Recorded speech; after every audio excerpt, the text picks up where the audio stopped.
Welcome back, MTG Joe here. Today we're doing another installment of the weekly meta breakdown where we look at the top performing decks on the MTG Arena ladder. We're covering Standard Best of 3 for this video. If you're looking for Standard Best of 1, we covered it in yesterday's video, so you can check out the playlist. If you're looking for Explorer, Historic, Alchemy, Best of 1, Best of 3, any of the more recent videos, you can check out in the playlist. We cover it as ideally once a week based on data being available. Speaking of data, we get the data from UntapedGG, companion tool that runs alongside Arena's client, tracks your win rate, aggregates it with other users, gives us a whole bunch of cool stats. A link for Untapped if you want to get started is in the video description. I will paste all these deck lists, so easy access, timestamp it, nice little tool. We're also going to be looking at the standard MTGO challenge from this past weekend, so we'll see how the list played out there as well. So we're going to start things off with looking at the meta itself, just in terms of popularity of decks, and then we'll go into individual win rates. Popularity, like a popular deck doesn't necessarily mean it's winning. It could just be like the new flavor of the week, stuff like that. So we're looking June 26th through to July 3rd. We're looking Platinum to Mythic rank for this week because we did have the ladder reset. So everyone that was Mythic has now been downgraded to Platinum. So for this first week, usually the first couple days, there's not as much data in the upper bands of Diamond and Mythic, just because folks are playing. There's also like Canadian long weekends, US long weekends. I don't know if there's anything in Europe this weekend or Asia or anywhere else in the world, but a lot of folks are doing like non-magic things. So in terms of popularity of decks, the two most popular decks this week in terms of double figure percentage is Esper Control and Dimir Midrange. We look at the graph down below, you can see sharp increases for both the decks this week. Especially since the ladder reset, we see both with like pretty vertical lines of ascension for the week. We have 5-color Domain, which is like the Atraxa ramp decks, Mono Red Aggro, both around 7%. Then we have Legends, Selesnya Enchantments, Mono Black Control, Mid-rangey Shells, and the Mono White Humans deck. So we're going to jump in and take a look. Like I mentioned, June 26th through the 3rd, Platinum to Mythic rank, 24,000 games of best of 3 standard played. Top win rate deck of the last week has been 5-color Domain. So these are the Atraxa ramp decks. They're basically a predominantly base white-green deck. And this is like the only time we see green really being played in the format. Green's pretty much outlawed at this point. But you're using Ramp Package of Topiary Stomper as well as Invasion of Zendikar to get you ahead on mana. You have Herd Migration to help you tutor up basic lands to your hand, gains you some life early game. Late game, it gives you a pretty go-wide effect in terms of the creatures. What you're trying to do is get ahead on mana and then cast your Atraxa Grand Unifier to get a whole bunch of value, a whole bunch of things to hand, or a Tally to free cast a bunch of stuff, ideally hitting another Atraxa for, say, or your opponent's cards, and then you get that value. It can also be transformed and pretty much one-shot an opponent or come pretty close at that point. The rest of the deck is pretty interactive. You have Ossification as well as Sunfall and Leyline Binding, a bunch of exile-based removal that can hit multiple different types of targets.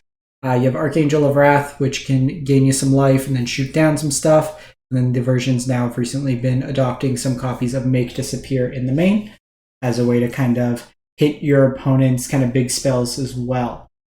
If you look at the deck, that's actually the only instant in the deck. So it's a hit that you can do off the Atraxa. The sideboard, you got Lithomantic Barrage, deals with obviously blue or white things. You have Disdainful Stroke for the big mana decks. Chrome Host Seed Shark for like if a deck has like a lot of targeted removal, Atraxa not that great, or even just kind of shifting, like if the Sunfalls don't make sense. If you're playing against more counter spells, you can bring it in and it lets you generate creatures alternative. Against the Esper Control decks, the blue-white control decks, the heavy counterspell decks, you can bring in the Howlpack Piper as well as Tyrannix Rex. Both have this great keyword on it for blue-based counters that says this spell cannot be countered.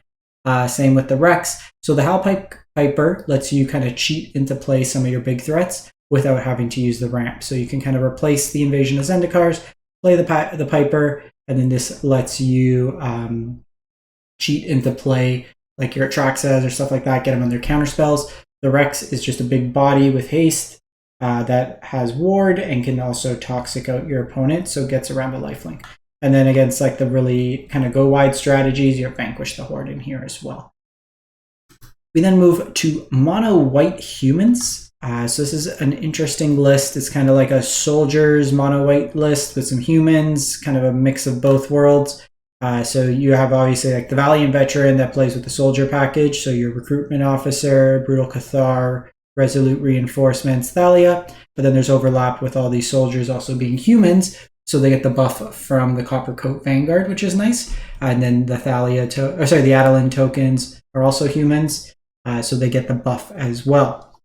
You have Surge of Salvation main, gives your creatures hexproof, so it gets around targeted removal.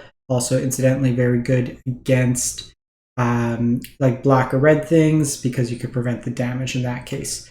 Kind of low key, like if your opponent attacks with Atraxa, you can prevent the damage from the lifelink. That might be enough to kind of push through a lethal attack.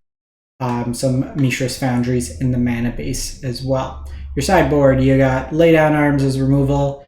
Destroy Evil for big things, Invasion of Gobakan, to tax your opponent, think kind of like a Thoughtseize that you can attack in that gives you some protection. Some more copies of Ossification as removal, Wedding Announcement for the heavy removal-based decks, and then a Phyrexian Vindicator good against kind of the creature-based decks that don't have black-based removal necessarily, or like the white-based exile, like mono red if you run into a rare green player, stuff of that nature. From there, we go to Orzhov Midrange. So this is kind of the mono-white midrange's evolution. They splash the black now for Breach the Multiverse and some targeted removal. You're able to get the access of the black mana through Rafine's Tower as well as Obscura Storefront. The Storefront can be bought back with Sarah Paragon as well. The decks themselves, you got like ways to find lands with Ambitious Farmhand and the Restoration of Iganjo. You have a removal with Lay Down Arms, Ossification. Lauren's pretty flexible in that regard. So a whole bunch of like end of battlefield effects. Wedding Announcement makes you tokens. Same with Emperor. The card that's really good against the ramp decks is Elish Norn. A lot of their removal is ETB effects, similar with their creatures. So it shuts them off, as well as doubles up some of your enter the battlefield triggers as well. Some Sunfalls just kind of breaks parity. You're not huge in terms of creatures themselves, so you have like tokens miscellaneous. Your Planeswalkers make a lot of your tokens, and then Breach is kind of your top end threat, along with like Emperor and Sanctuary Warden.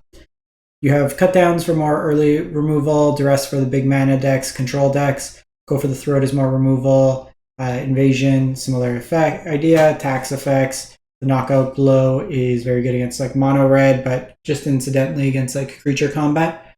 Lauren for Artifact Enchantment, Elish Norn for ETB Shut Off, Farewell when you need the board reset, and then Kaya, very good against in the grindier matchups. From there, we go to Dimir Midrange, which is the second most played deck at 62%. So the deck's basically like a mono black deck in a way. That splashes blue for some counters, some tempo plays. I personally like this better than the mono black midrange deck. We'll see in a bit. The standard challenge was actually won by mono black midrange, but I felt it played pretty poor into a lot of the bigger mana decks, things with like Breach of the Multiverse, all the white-based exile, where I think this deck has a lot more legs to it because you do have, like in the main board, you have Make Disappear as well as Urtai as counters.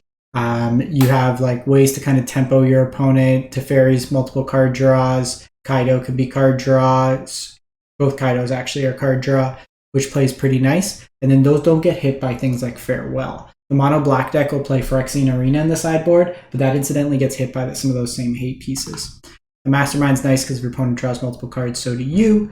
But basically, think of like the old mono black deck. You have your like underdogs, bunch of removal, Liliana's, Trespassers, Shieldred, and then you're offsetting it with a bunch of Dimir cards or like blue cards. You got some Myrex in the mana base, and then just a bunch of dual lands.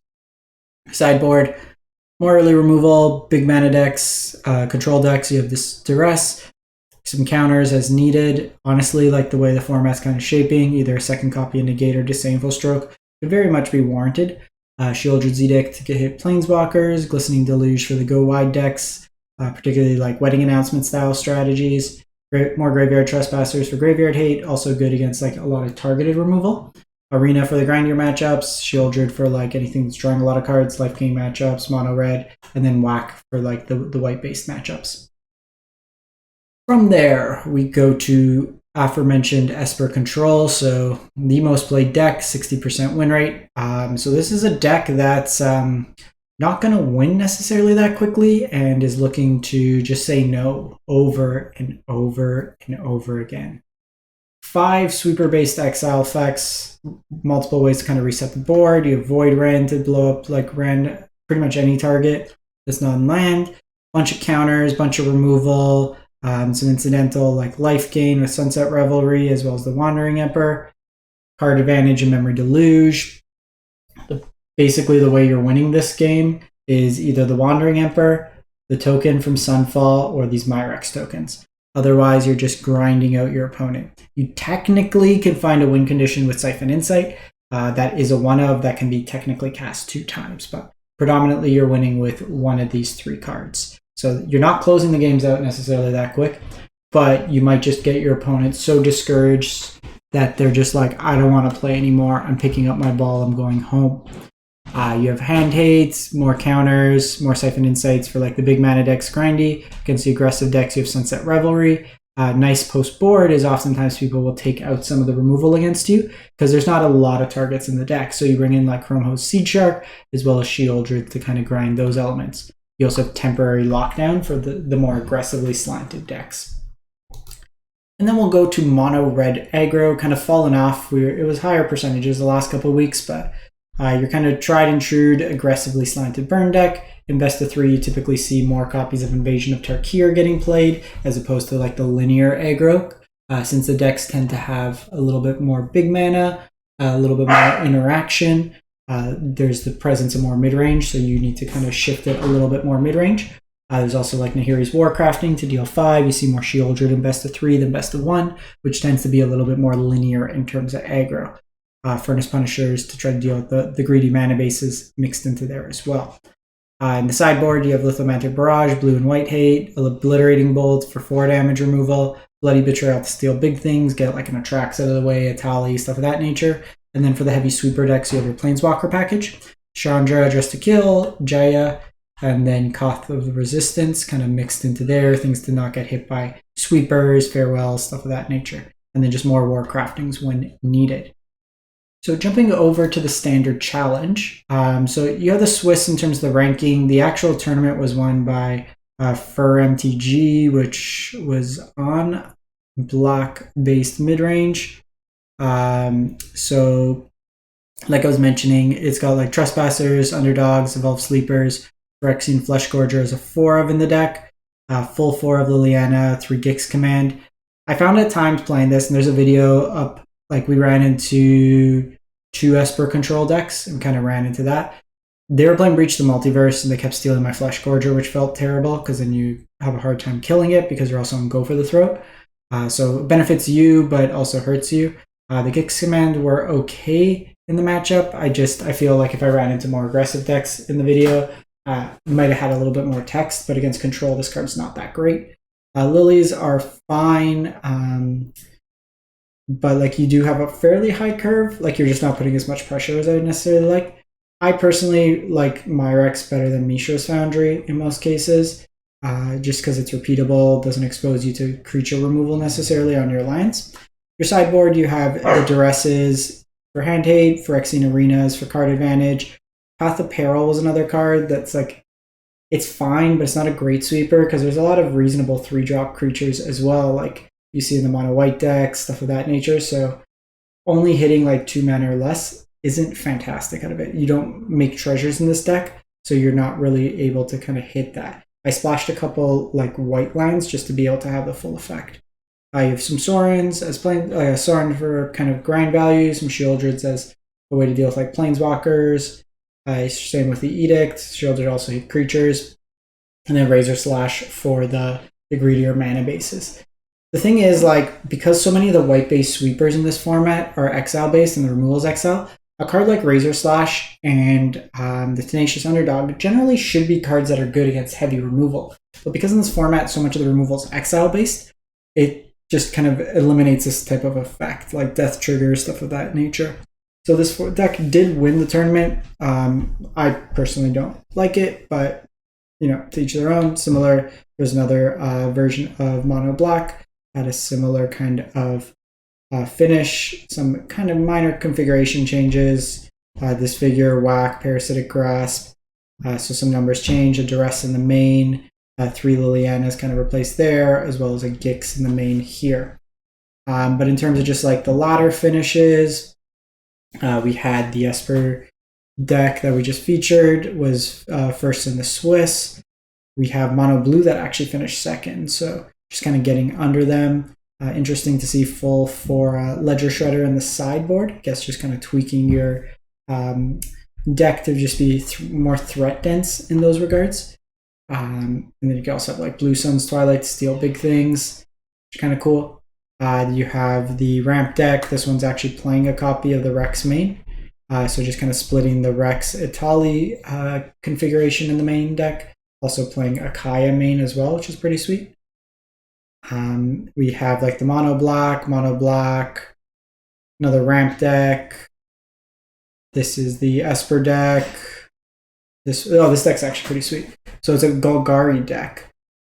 So you have like your Trespassers, Briarbridge Tracker. Briarbridge is actually really nice since there's like the Esper Control decks predominantly trying to win through Wandering Emperor. So this having Vigilance is pretty nice. Shieldrids, Glissa, as well as Cankerbloom to blow up artifacts or enchantments. And enchantments in the case of Glissa, also card advantage. Tranquil Frillback, another way to blow up artifacts, enchantments. Exile Graveyards, gaining life. Shieldrids, you got some Deep Root Wayfinder as a way to kind of pseudo ramp into the deck itself. You got like Ziatoras in here. Riveteer's Outlook, which is actually interesting. So you use the Outlook to find your basics. That can then also get it back with the Deep Root Finder. Bunch of removal. Then you got a Vraska and a Nissa as your Planeswalker threats. Sideboard. Hand hates, like grindy matchups. You have Liliana accessible. Some removal options. Fade from History for artifacts enchantment to blow up. Arena for the grindy matchups. More Frillbacks. And then Breach for the big mana mirrors. We have a blue-black deck. This one's a little bit different. This one's like blue-black birds. Ledger Shredder, Avenheart Stabber, so a little bit more, slightly more aggressive, I'd say, like some evasion. The Flyers play really nice with Kaido in this deck. Just more Esper Control, First appearance of Mono Red in 12th, which is the list we just looked at, and then we have like a copy of Soldiers coming in here as well. Interesting to see 3 Invasion in the main board of this. This version's got a little bit more in terms of counter spells as well, so it's like the Flash version with Zephyr Sentinel. And yeah, so you got the bird decks in here as well, so different take of Esper. So this one's a little bit more kind of tempo-oriented, Undying Malice to kind of get your things back, which is pretty sweet. Some scam elements with the Flesh Gorger, which is cool. But I'm going to wrap this up. I'll link this if you want to take a look at any of these deck lists in any more detail on the MTGO side, because these are just single tournaments. You can just see at a point in time. I like looking at the stats from an actual win rate percentage, where we have like 100 plus games to look at it as well. In any case, thanks for watching, everyone. Hope you have a great one and stay safe out there.